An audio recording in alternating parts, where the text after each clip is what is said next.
Hello and welcome to another episode of the Autoblog Podcast. I'm Greg Migliore. Joining me today in the studio is road test editor Reese Counts. How's it going? It's going well. And assistant editor Zach Palmer. How we doing? Pretty good. Glad to be here. Got a great show coming up for you. We're going to talk in our news section about confirmation of the next generation Land Cruiser. That's big news.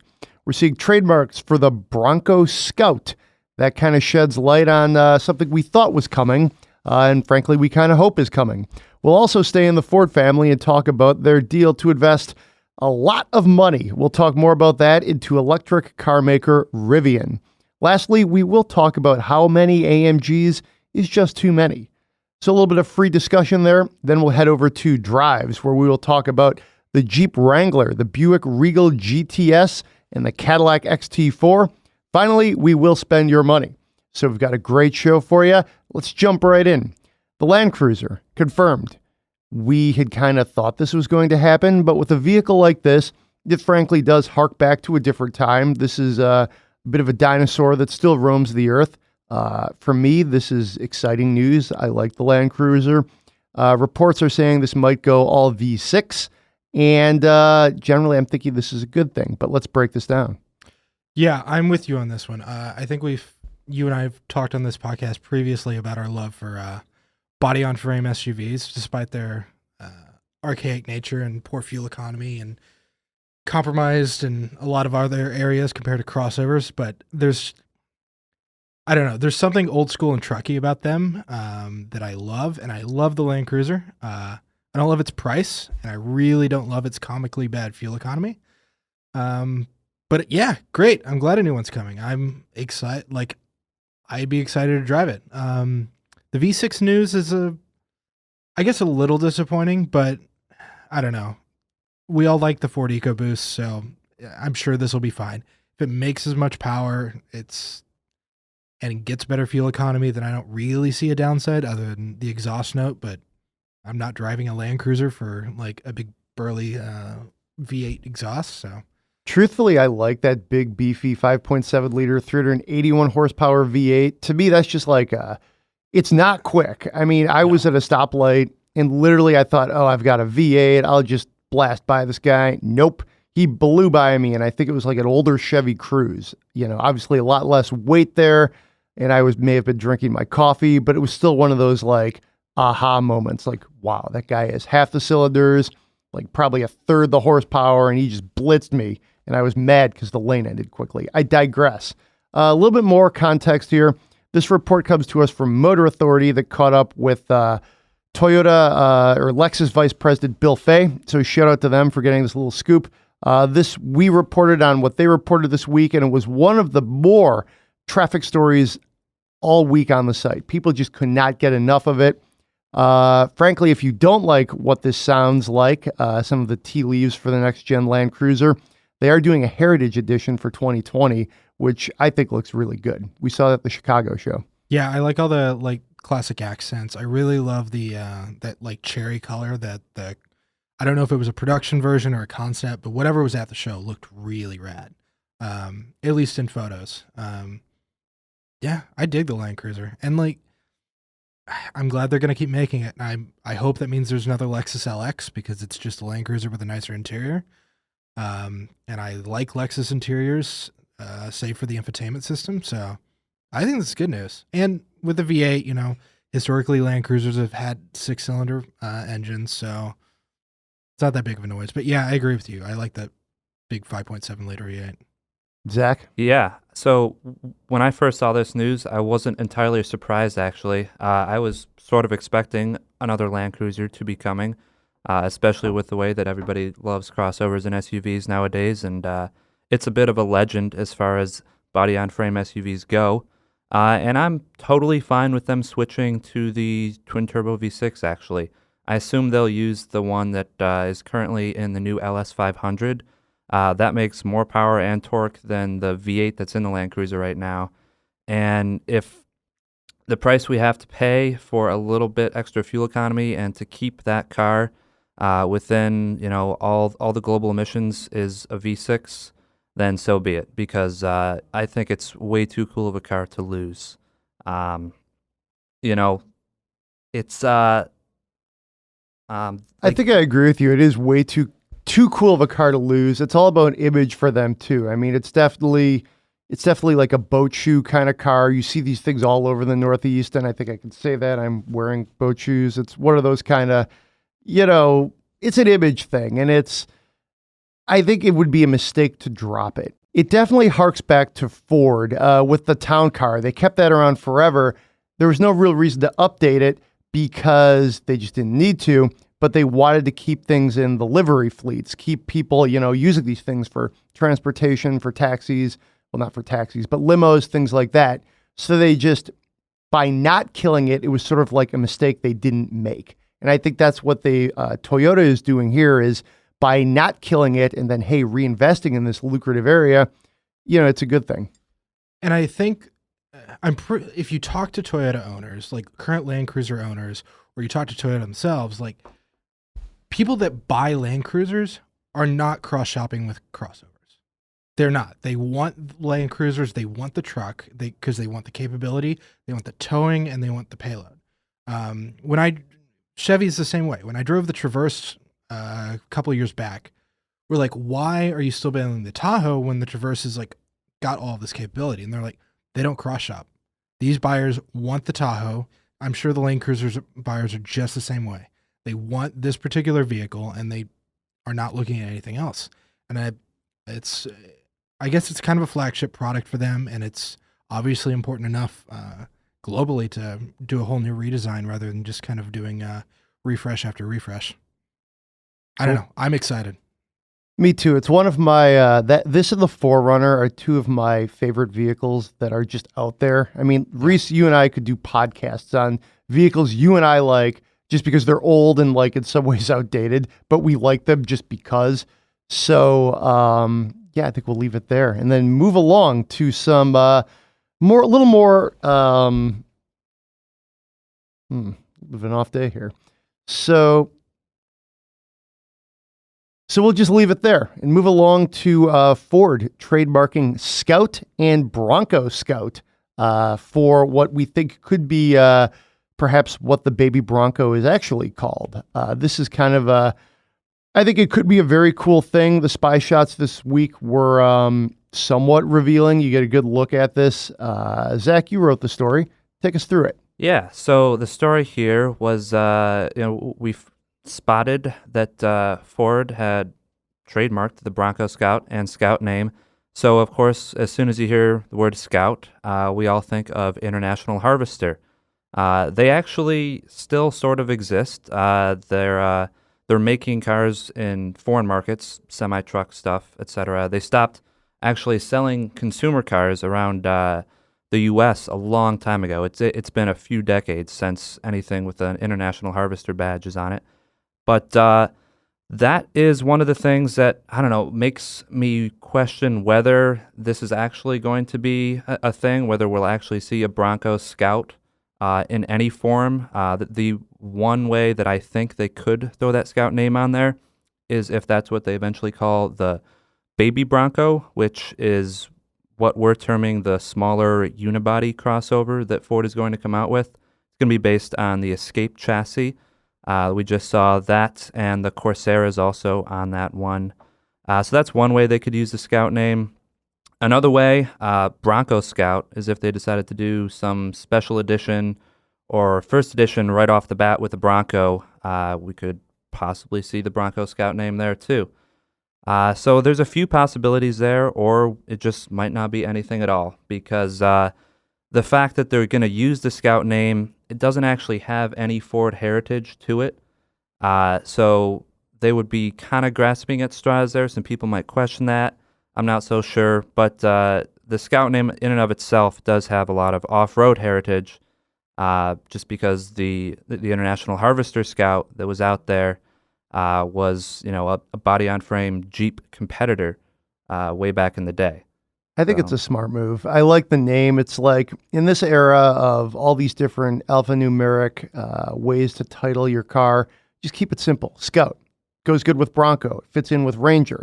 It sounds like a Ford in many ways. It sounds rugged. It sounds like, rough and ready. I think it's cool. I think it could definitely provide the right image if in fact it's used on like an escape-based crossover, this could toughen it up a bit. I'm no fan of alphanumerics, especially in American cars, but I was really hoping for Bronco 2. Just because I've got a soft spot for the old Ranger-based Bronco 2. I agree. That was a cool one. And the Scout thing, to your point, Zach, like with the International Harvester, it would be weird. I think among like the off-road community, there's still a lot of love and recognition for the International Scout.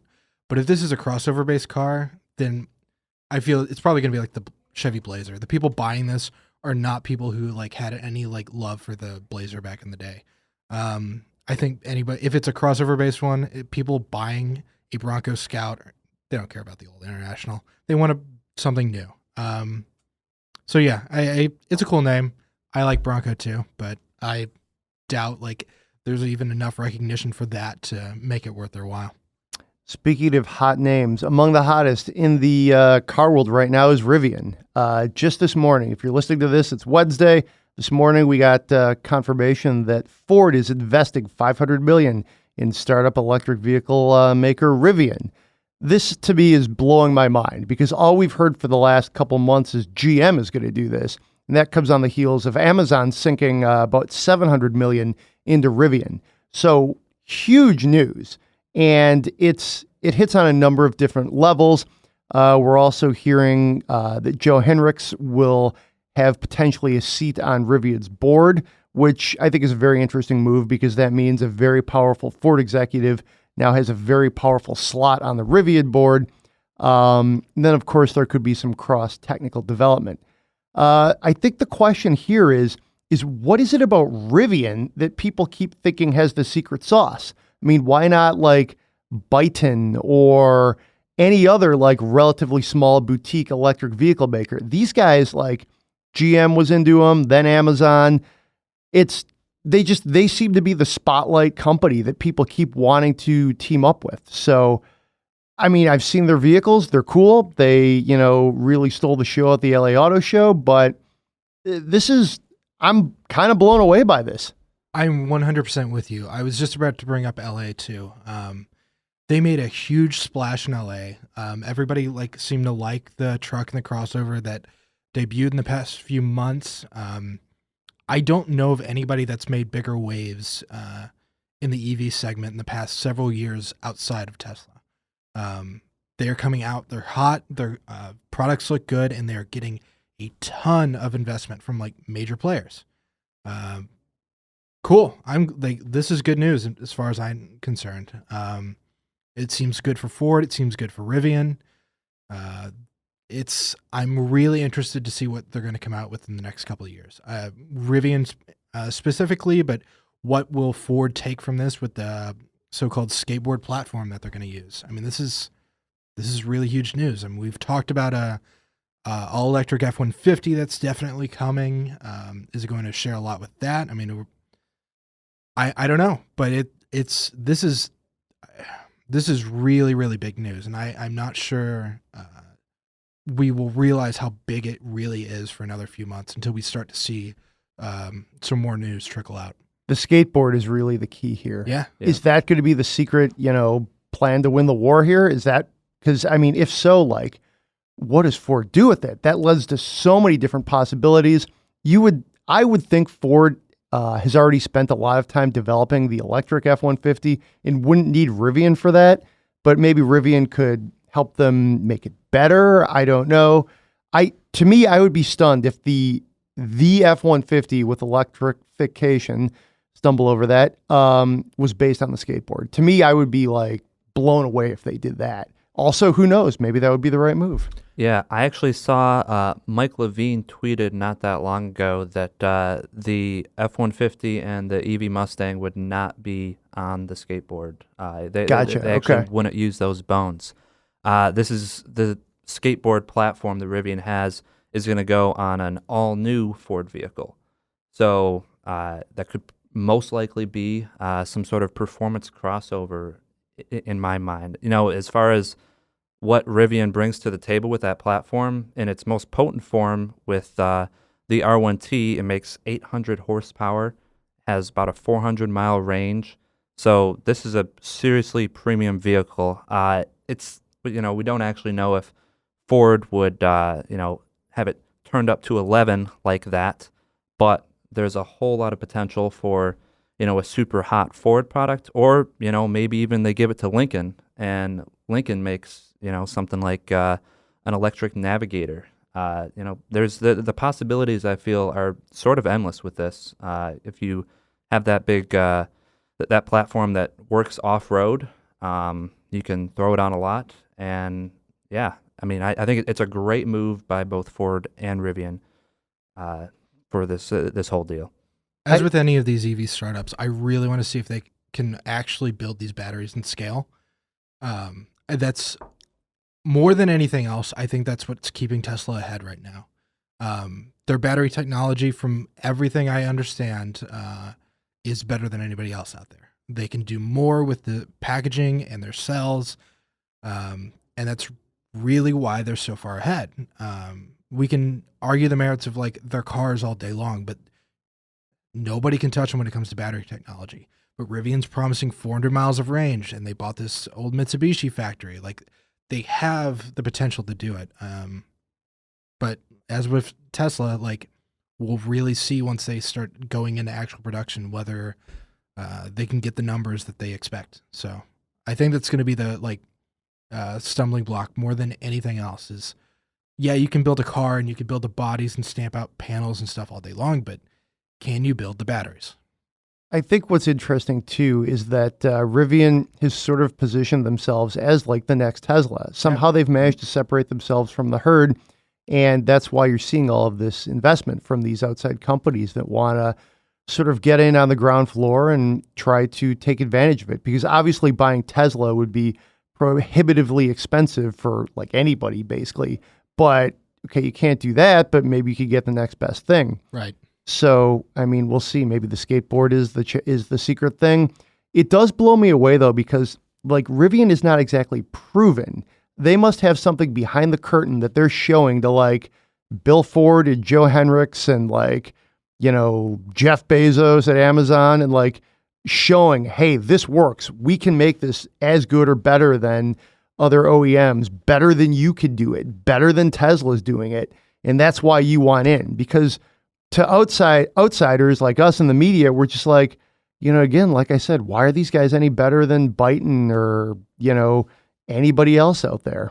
Yeah, you saw what happened to Faraday. That was just the company that came out hot and heavy with two very wild concepts, and they're all but gone. But and Byton seems pretty interesting too, but like, I don't think anybody's made a splash since Tesla as much as Rivian has. And yeah, like you said, I don't know what they're showing behind doors. I don't know what they're telling people. But they've inspired a lot of confidence and are racking up a lot of capital. So yeah, I'm really interested to see what they can do in the next couple of years. Byton, Bollinger, the list goes on. Faraday, remember Fisker, Karma is now a thing. Like, I don't see anybody trying to buy Karma. So it's like, I don't know. I will say this though, not to sound negative. It's just more like there's all these questions that come up. Certainly an American EV startup maker, awesome. More power to them, sustainable solutions to our transportation problems. Awesome. It's, but there's a lot of unanswered questions out there, and it's certainly our job to ask them. Yeah. Well, we'll have to wait and see, but I'm every time I hear news on Rivian, it's usually positive and usually like something that gets me even more excited about the brand. So how about we talk about cars we're driving right now? Yes. We'll move over to what's been in the Autoblog fleet lately. And we've had a lot of good stuff, almost too much to talk about. We think you're going to like the drive section today. Cadillac XT4, Regal GS, and the Jeep Wrangler Unlimited Sahara. Why don't we go ahead and start there? Arguably one of the most iconic vehicles of all time. This is the new one, of course, the 2019 model. Ours came in at $52,000. Just a little bit over $52,000. Had the turbo 4-cylinder, which is interesting. First time I've driven that. Otherwise, it definitely felt like a Wrangler to me. A lot of fun to drive, but every time I drive one, it takes me like a day or two to get used to it. It was like the morning after I took it home, it was like, oh, this is fun, but it's a little rougher than I remember. Brought it in, and then it was like, oh, things are kind of clicking. You get used to the wind noise, the steering, you start to like kind of, again, get used to it, figure it out. You don't mind some of the trade-offs, but overall, I really like the Wrangler. I think they've done what they need to do to keep this for the new generation where it needs to be. I have never been a Wrangler guy. I've driven JKs, I've driven TJs, I've driven YJs, and they were all kind of garbage. Like, to be honest, they're really great at what they do. And like, nobody has an aftermarket support like that. Jeep. I mean, they are the Mustang of the off-roading community, but they're kind of miserable to live with every day. And then the JL came out, and I drove a unlimited hardtop last year, and I'm like, I don't hate this. And then I drove the one that we've got in the fleet this week, and I'm like, I don't hate this either. This is like the first Wrangler that I think I could actually own, and maybe it's because I'm spending more time in them, but like the charms are starting to like work their magic on me. Yeah, I dug this thing. I spent like, I don't know, half an hour last night learning how to take the top off. I took my wife and my dogs out for a nice brisk drive. We turned the heat and the heated seats and the heated steering wheel on, and it was nice. Yeah, like, it still does take a little bit to get used to, like you said, but it's way, way, way more refined than it ever was. I mean, it drives better than I'd say, like, I don't know, even something like a Cadillac Escalade did a decade ago. I mean, it is really, really good. And it still has the rough ride because of the live axles, and the steering's a little numb, but I don't know. It's nice. And the interior is actually pretty good. I think it looks good. I know it still looks like a Jeep, but all the little updates for 2018, I think, are really great. Yeah, I actually liked it. And I don't know if I've ever really thought that about a Wrangler in the past. Yeah. To your point of maybe somebody that didn't like Wranglers before but are now liking this one, I'll just read a few options that are on this sheet. And these are not things that you would have seen in Jeeps of past. You know, you have leather-trimmed seats, leather-wrapped shift knob, leather-wrapped park brake handle. You have heated front seats, heated steering wheel, remote start, LED lights all around, an 8.4-inch touchscreen. You have an Alpine 9-speaker premium audio system. You have the full Jeep Active Safety Group, you know, adaptive cruise control, forward collision warning, advanced brake assist. These are all not things that are Jeep Wrangler things traditionally. And I think that these kind of luxurious features are what brings people that weren't previous Wrangler hardcore off-roaders into the brand. People are buying the Wrangler because it looks cool. And I mean, it's the same reason people buy the G-Wagon. And with the JK came out back in 2007, whenever they introduced the four-door, it sold pretty poorly for a few years and then quickly eclipsed two-door sales by like several orders of magnitude. And Jeep realized, hey, people are driving these every day. People are using these as like their like all the time car. Let's make it better. So the interior is better. To your point, Zach, it's got a bunch of like luxury options. I mean, you can get adaptive cruise control in the Rubicon. I mean, that's pretty wild. I had a friend who was actually looking at these a few months back and messaged me asking if you get it on the Rubicon because it's got the different front bumper. So I messaged Jeep and they're like, yep, all the options are available on the Rubicon. And that's pretty great. You can have your cake and eat it too now. You get all the off-road capabilities and the looks while not really sacrificing much in the way of like day-to-day comfort. I think my big beef was, I'd say the steering, even though it's livable and you get used to it and it's not that big a deal, it's still a little surprisingly bad, yeah. I think. Like, I mean, it seems like there's things they could have done to make the steering a little better. Like, the G-Wagon doesn't have steering that's like this, you know, I don't know, unwieldy. It just, I don't know. That was my beef. And I would go with a hard top, not a soft top. And to me, that solves most of the problems I had with it. The interior is very nice. Infotainment, FCA is very good. It looks awesome. This specific one, I didn't like the chrome inserts in the grill. To me, that's not Jeep. That's just not how I would do it. But I mean, it was a lot of fun. I mean, my kid loved it, and he's a year and a half, not even. They're so cool. I mean, you can't, like, the intangibles that you get with a Jeep Wrangler. I mean, they're all still there in spades. It's a fun vehicle. Yeah, and I agree with you about the hardtop. I like the looks of it better. It reduces NVH, but like more than anything, the rear hatch usability is really difficult with the soft top. You have to take that whole window out if you want to use the space. Something I didn't realize until last night when I was trying to load something in there. With the hardtop, you just pop it open like you do on like any other like SUV. On the soft top, it really requires sliding the whole thing out, which is easier than other Wranglers or Wranglers of the past, but still kind of a pain. I would consider, like, removing the top if I owned one and I had a cleaner garage, because then I would be able to I have a relatively short commute, park it in the garage, drive it to work, park in the basement, and suddenly, like, you're really living that Wrangler lifestyle, which is cool. But it also was raining the other morning. So, hey, that's life in a Wrangler. I mean, that's what I did today. I took the top off last night. It took me about 30 minutes to figure out how to do it because I've never taken the top off. And the 4-door is not much different than the 2-door from what I can understand, but I was a little inexperienced. I could probably do it in a lot less time now that I know what I'm doing, but I took it off. I parked it in my garage with the top down, drove it in to the work this morning with the top down, parked it in the basement with the top down. And if John wasn't taking it home tonight, I probably would have left the top down and taken it back like that.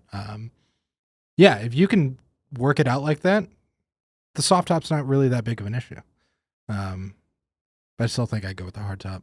Yeah, I mean, just as far as in winter, I mean, you're gonna want the hard top. But let's move along to a car that most definitely has a hard top, the Buick Regal GS.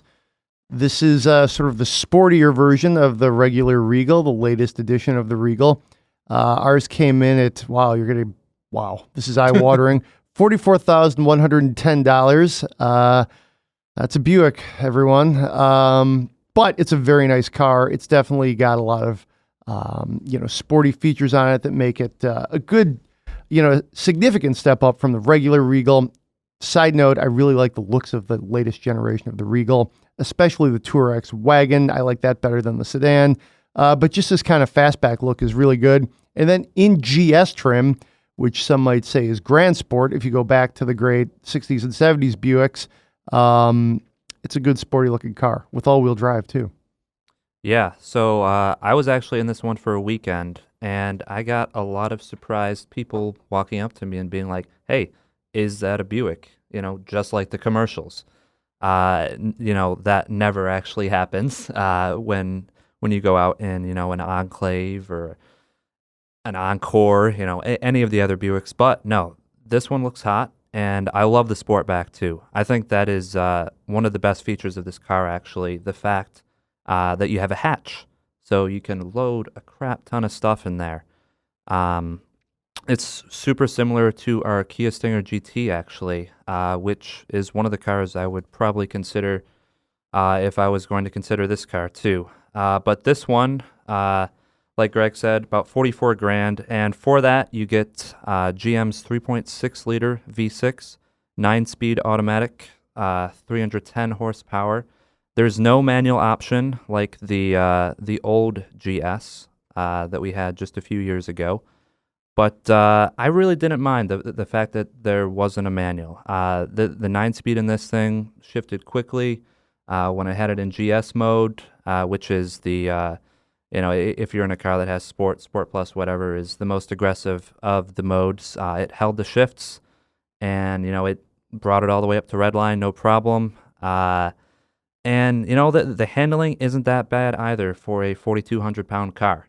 The adaptive suspension, I thought, was really impressive.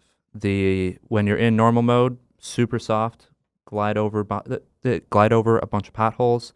Throw it in the GS mode, and it's actually pretty stiff. It doesn't stiffen it up enough that the car corners super flatly or anything like that. It's still a bit of a Grand Tourer in that regard. But you definitely get more of a sports car feeling with your sports car look. I think with the sports car feeling, I would have liked to have seen paddle shifters in this car. I missed those. I think that would have been a really nice complement to the rest of sort of the dynamics that Buick is trying to affect with this, and perhaps the type of consumer they're going after. I wanted paddle shifters. Yeah, no, I totally get that.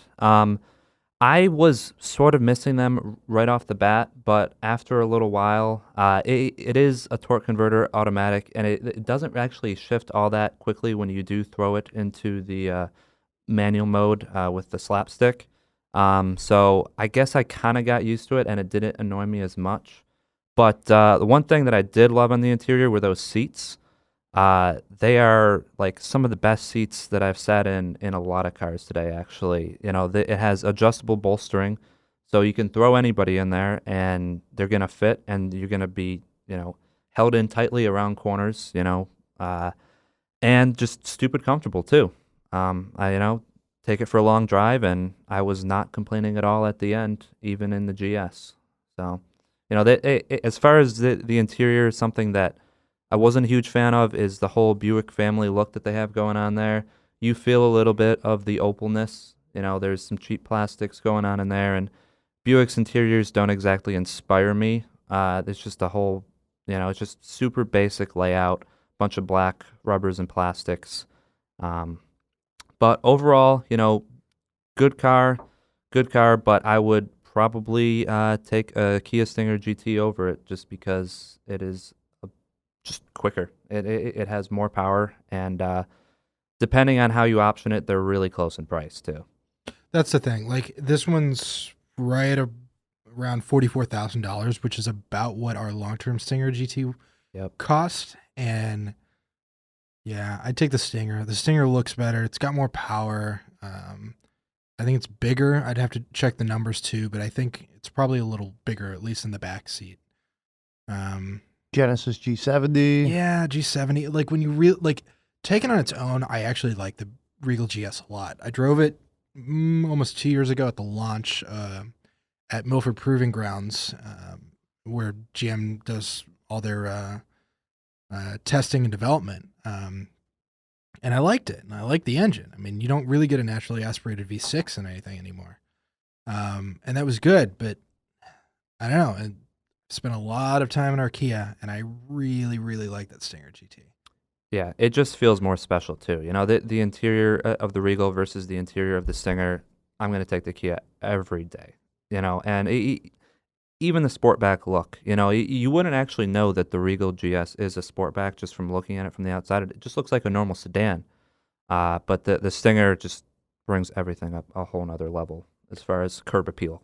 Now, all that said, I know a lot of dealers were offering a lot of money on the hood of Regal Tour X's, and I'm probably, I'd venture to say that there's some Regal GS's out there that you get a pretty good deal on. So, if you can get one of these for I don't know, mid $30,000, this is a lot of car for that much money. V6 all-wheel drive, Yeah. It looks pretty good. Like, the interior layout I like. Zach, to your point, some of those materials not so great. I I like what it is, but there's some of the finer points, like not having a paddle shifters. I miss the manual. 9-speed's great, no problems. I'm just thinking of when you're gonna sort of position a car as the sporty thing you want. I think they're missing a few of the things. Also, I drove the generation before that at Milford, and that car was even rawer, I would say. Regal GS, previous gen. Had the manual, and it had flashy wheels. The interior was far worse, as Buick interiors were 8-9 years ago. But that was a little more of, I'd say, a pure enthusiast car. They were trying something. They were going after something, trying to bring these sort of I don't know, poor man's enthusiast who wants a German sports sedan, but maybe doesn't, but wants a Buick instead. To me, they were really going for it with that car, even though it wasn't as good as this one by any metric. But it just, you could feel the sportiness. Whereas this one, it's a little more refined, which is fine. And I don't know, it seems like you've got the Brembo brakes. You've got these big sporty seats in there, which are really good seats, but they also feel a little like discombobulated being in a Regal. I mean, it's hard to say like, hey, it's a GS, but you don't want these things. So it seems like there's a lot going on there, and the whole like comprehensive feel you get when you drive it, it felt a little uneven to me, even though I liked it. I've always liked the Regal GS. So I guess that's why I'm pretty passionate about like the total package that this sort of conveys. Yeah, I'm with you. I like this one's faster and nicer than the last generation one, but there was something a little special about the rawness of it. When you look at like Regal GSs back in the day, especially like the mid 80s, I mean, we all like loved the GNX and the GSX, and those were cool, and they were like real giant killers. And they were kind of raw and wild, and kind of gave Buick a little flavor to that it really otherwise didn't have back then, and especially does not have today. And this one's good. I don't know. It comes up a little short for me. Cool. So we'll leave it there and move along to the Cadillac XT4 all-wheel drive. Very nice crossover. This is it's new. It's ours came in at $54,785, so also not cheap. Lovely little car, little crossover. What do you guys think? So I just hopped out of this car, actually. I was pretty excited to drive it because it has GM's new 2-liter turbo in it, this is the first application for their next generation of their little small 4-pot there. And I came away a little conflicted about it, actually. It makes good power, and it moves the car out. The sound was a little, just industrious. It wasn't exactly a sweet-sounding Cadillac engine at all. And that engine is going to go in plenty of future smaller Cadillacs as well. So quick, not all that emotional per se. And just one little quirk I noticed with the transmission, it's a 9-speed auto, and the shift from second to third it's almost like a 500 RPM drop. It was kind of funny, like how close those ratios were. But the car as a whole, I think that somebody that is looking in that segment, it rides really soft. So you have that, it's not the big Cadillac sedan ride that people will always know and recognize that brand for, just because it's such a short wheelbase crossover. But I think they do a decent job of replicating it in the crossover. And, the interior, it was all right. Looking at it in a vacuum, I think it's pretty decent interior, but I just saw the Lincoln Corsair at the New York Auto Show, and it pretty much just, beats it by a wide margin in my book. There's just so many better materials. The technology looks better. Just the styling in general, just looks a lot more new age, like what the standard for American luxury should be. Lincoln has been killing it with interiors lately. So yep. Cadillac to me has kind of got all of their cars need to look as good as their top trims do for them, I think, to really convey the sense of luxury that they're trying to convey. Because some of the base trim Cadillacs, you get in them and you're like, whoa. This one I did like. It's obviously optioned up quite a bit. I would tend to agree with you. I haven't been in the Corsair or seen it in real life. But, I mean, having been in other Lincolns and other luxury brands, Cadillac is kind of creeping down that road. They're getting there, but I don't think they're quite there. The materials in this were pretty good. The layout was okay. Infotainment was fine. It was a nice place to spend time. When I was in there, it was, to complain about being inside a Cadillac XT4 is definitely a first world problem. But, some of the shapes are kind of weird. You wonder about some of the way the materials are used. And I think what you're going to see is the XT4 is going to move up into that sort of pretty good, but maybe not top of the class in this segment among luxury crossovers. So I have the same kind of problem with the XT4 that I do with the Regal GS. Taken in a vacuum, it's pretty good. Handsome. It's got a pretty potent engine. I agree with you, Zach. It's a little coarse with the exhaust note, but it's punchy. I really like the brakes on it.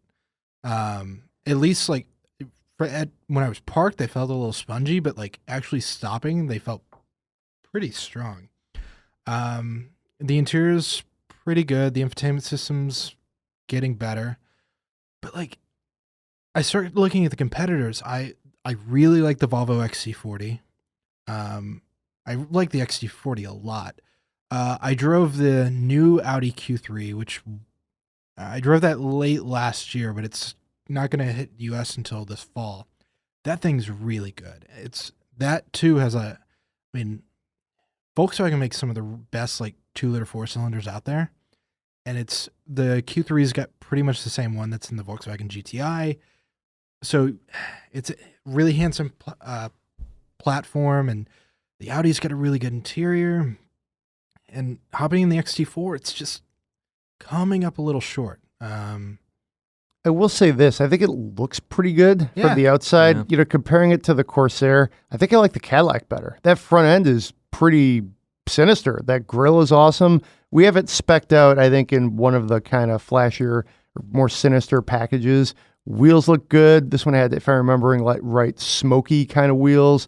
It's a good looking vehicle. And I think that's where Cadillac is sort of winning. But I agree with you, Reese. It's like there's that extra, like, I don't know, 15% from good to great. Yeah, Cadillac exterior design is killer. I mean, I love pretty much everything they've come out with since like the first gen CTS back in 2002 or 3. When they really went to that hard edge design, I've loved everything. Now, they get dated a little quickly, but they look good when they're out. But then you get in the interiors and you're like, what are they doing? Everybody complained about Q for so long, and they had the button issues. My mom owns an XT5 and like had to call me and was like, what is this infotainment system? Like, I mean, that's my mother's in her mid 50s. Like, she's kind of the target market for Cadillac, and she can't figure this out. And that's like not good. Now, the XT4s seems to be a step in the right direction. There was a lot of buttons. I didn't have any problems like even changing the seat controls or the ventilation, or just like simple stuff that was a problem with Q. But yeah, like their exterior design's so good, and their interiors are just a little short of what they should be. That's one thing. Is you look at like the remaking of Cadillac is two things. One, what are they going to do with the interiors, and how are they going to like sort of rethink them? Infotainment materials. It just, to me, it's like how they all work together. Like the materials are nice, but then it's like how they're all there. You're kind of like, okay, what's going on here? But I would hope they don't throw out the exterior design with the bathwater, because they're going to probably want to make some big changes. They're moving back from New York. They have a new president, Steve Carlisle. Johan Denishin is gone. He's been gone.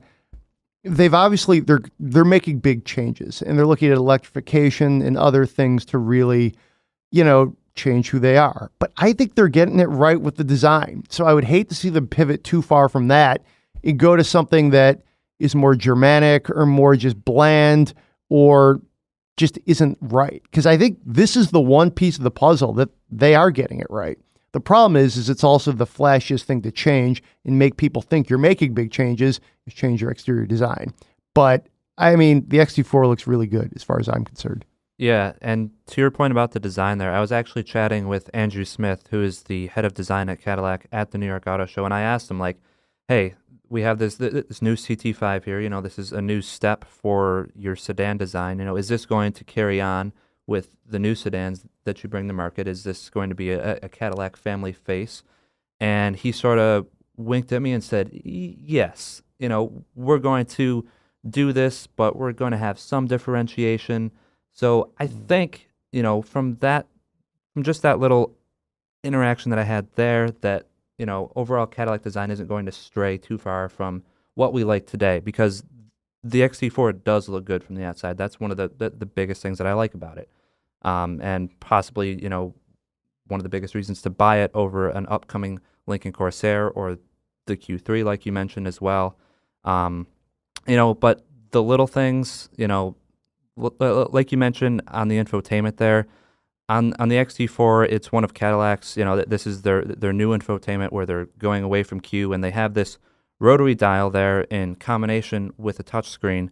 And I found it to be a little clunky in use actually, because when you're on like the main screen where you're looking at all your apps with the rotary, it toggles through all the settings. But then when you go into the radio, all of a sudden that rotary becomes a tuning knob.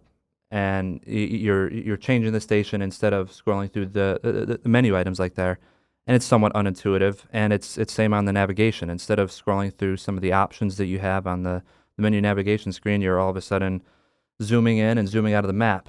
And it just, it's some weird functionality there that other cars I think get right, and this one just didn't hit me the right way. I think they're overthinking it with the infotainment system. I also think.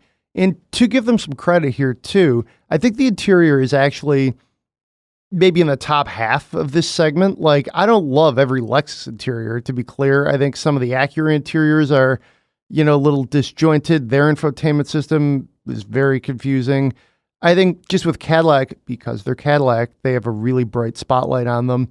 People in our business are always looking at them like, well, they're doing this. Are they ever going to like sort of get over the hump and like get back to the top of the heap? Whereas frankly, your everyday consumer isn't obsessing over Cadillac's state of the world. They're just like wondering, is this the car for me or not? So Cadillac's always a hot button issue. I mean, whenever we talk about it, I think it's got a lot of history. There's no, like, the XT4 isn't just a little crossover. It's like, this is Cadillac's latest big thing. So obviously we really dig into it. When we get the CT5 in this fleet, we're going to be obsessed with that too. Yeah. And I'm sure the CT5 is going to drive great. I mean, most Cadillacs do drive really well. But the XT4 is the important one. I mean, this is what people are going to buy. This is what people are buying. It's a red hot segment. Yeah. Like this. And I was just talking about how I'm kind of disappointed with the interior.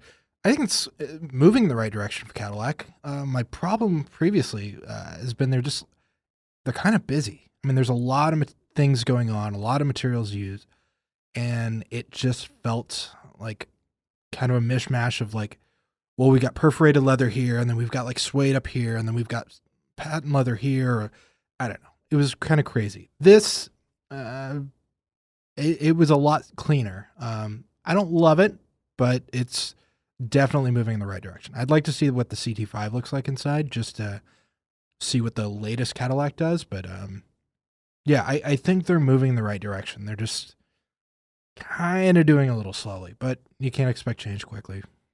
Cadillac is, to use a couple of analogies here, they're like Alabama football or Syracuse basketball. Historically proud brand that gets a lot of attention. And if one of those were to like, if Alabama goes 8-4 and goes to a mediocre bowl game, nobody's saying, oh, hey, that's okay. They're like, why didn't we go 12-0? That's why when we look at this car, it's kind of like, well, Cadillac has a pretty good interior, but it's like, I think most of us are still waiting for them to get back to the top of the heap and wondering when that's going to come. XT4 is a very nice car, very nice crossover, but there's some parts of it where we're like, oh, okay, we'll wait and see. So. Yeah, your football analogy is good. I mean, GM, like the big like collegiate programs or any like big sports school, they have the resources to be good. Like they just kind of need to put everything together. And it's like pretty good or very good doesn't cut it. It's like, GM would be the first to tell you this. I mean, that's why Denition's not working there anymore. Right. Is they need, they want Cadillac to be the top of the food chain, and it's been a work in progress now for most of my lifetime. Yeah, especially, they're not priced any lower than the competition either. Ours came in just under $55,000. So that's no small bit of coin to spend on a compact crossover. Yeah, I was just looking it up. The XT4, like a base one, is right at $34,000. So this is $20,000 up on a base one. But this has got probably just about every option you can get. But a base XT4, I'd be really interested to drive for a lot of different reasons. Yeah. One, I would be like, this one felt very nice. So I would wonder if in base trim, you would get that same sense of presence. Also, it's intriguing to see what you could get for a $35,000 Cadillac. Yeah, I agree. I've driven base Volvo XC40. I've driven the base Q3. I've not seen the Corsair, but I'm sure it's probably going to be handsome even in base trim. So yeah, let's see if I can get one of these in the fleet. So speaking of spending money, let's move along to Spend My Money, the one of the most popular segments of the podcast. So writer is writing to us with about a budget of under $30,000. Had an 03 Jetta and then had a used Golf Sport Wagon. So looking for something very similar to that with about $30,000 to spend. Let's see. Basically, it's going to be used for commuting. The gentleman is 6'4", so he needs some headroom. Would prefer a manual, so this is really turning into a bit of a unicorn.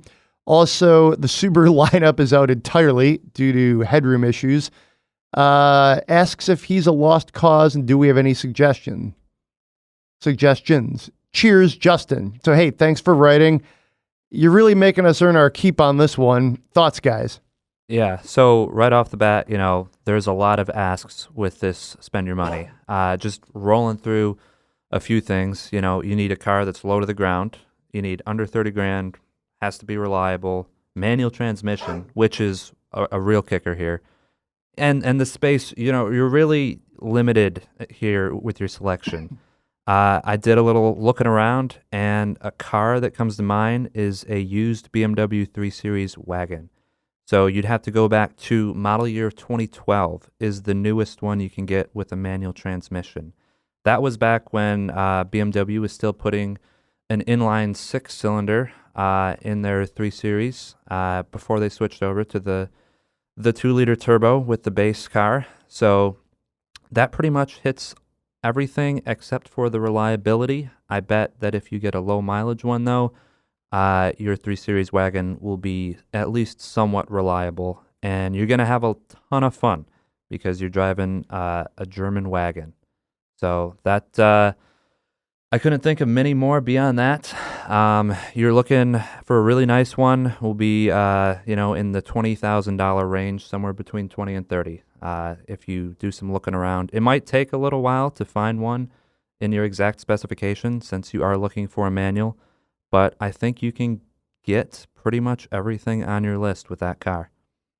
That is a really great choice. I think I would go with that as well. I'm just going to kind of riff off yours. It's a great idea. I can't think of one that's that I think would be that much fun to drive. You certainly would look cool doing it. You're kind of like the Tweety professor or a number of cool image plays there. Would handle great. Reliability could be a little tricky, probably would be, but I would say make friends with your local Bimmer dealer. And I mean, there's a few people in my neighborhood that have BMWs of, various segments. There's a convertible one. There's a guy who has a sedan. I keep looking at these cars thinking I kind of want one. So sure, wagon, absolutely. If you can find it for that price point, it doesn't have too many miles on it. Sweet. Yeah, you're trying to find a manual wagon that's not a Volkswagen or a Subaru is really kind of difficult. Maybe I'll tell you, try to find a Golf without a moonroof or a sunroof, because you're really going to have some trouble finding anything else that you can find wagons, you can find manuals, but not together much anymore. But I'm going to throw out another BMW. The actual answer is try to find a Golf without a moonroof. I mean, that's my actual answer. My oddball answer is to find an E39 BMW 5 Series, a 328 i with a 6-speed, or maybe it's 5-speed. Get an early one, a pre-Vanos car. They're pretty reliable. Check the forums. Most of the problems have been sorted out. I've actually been looking at these from time to time. So yeah, you're talking 20-year-old car now. So that's its own thing. So take this with a grain of salt. They're really cool though. And they drive well. It's the classic BMW, arguably the best generation 5 Series there ever was. I think the design still really holds up. It's going to be bigger than anything else you've driven recently. And it's going to have a nice, sweet, naturally aspirated inline 6. So that's my one answer, but my actual answer is try to find a Golf. I think Reese has a very like sort of practical, but also he gives you the really fun option too. So the tricky part is, you've got that, commute. So that's something you're going to want to think about there, Justin. What do you really want to live with? What are you going to be most comfortable in? The manual part of this is going to be tough. Just doing some quick searches here on the internets. Those are few and far between, but they can be had. If you're willing to like make that trade-off, you can look at a whole, there's just more options out there for you. You can look at the prices, look at the different, how many miles are on there, but let us know how it turns out. If you're willing to forego the manual, check out the Regal Tour X. I mean, we were just talking about the GS and how like it's kind of disappointing. I actually really like the Tour X. It's a wagon, which is great. It's got a really nice 2-liter. It drives well, and again, I've seen these things for like $25,000, and that's a lot of car for. It's a brand new car too. Yeah. I mean, suddenly you're going from, can I drive this kind of beater, older BMW or an older Volkswagen to a brand new car with a warranty, with the latest stuff in it. That's a really good observation. Yeah. Oh, also, talking about warranties, Volkswagen's doing like the 7-year like people first warranty or whatever it is. I think only Kia's really beating them right now. So keep that in mind. If you've got sunroof issues, take the dealer. I don't know. My actual answer is buy a Volkswagen. I hate to just keep harping on about it, but it's what you want. All right, we'll have to leave it there. Thanks for being with me this week, guys. Great show. We always enjoy spending your money. Autoblog Podcast is produced by Eric Meyer. He also does the theme music. This is Skyway Traffic. We'll let them take us out.